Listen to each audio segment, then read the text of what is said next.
Hey, I'm Nina and I'm going to walk you through the new GoLinks app for Zoom. Let's go ahead and start our meeting.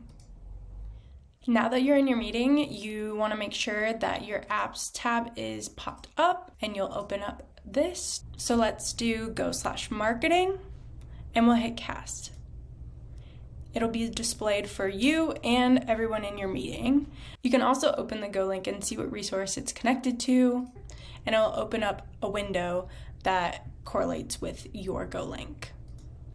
Let's say the topic has changed and you want to display a new resource. You'll want to go ahead and press the X. When you're ready with your new GoLink, you'll go ahead and type it in and press cast again, and it will display the new GoLink. An alternative to having to press the X is just typing in a new GoLink in the field and pressing cast again. This will allow it to refresh and display the new resource. By displaying the GoLink on your screen, your meeting attendees won't have to ask you in the chat to repeat what you've said verbally, and they'll be able to see the exact spelling of any GoLink that you say aloud. This also cuts down on time on having to copy and paste any URL into your chat to share any relevant resources with the team.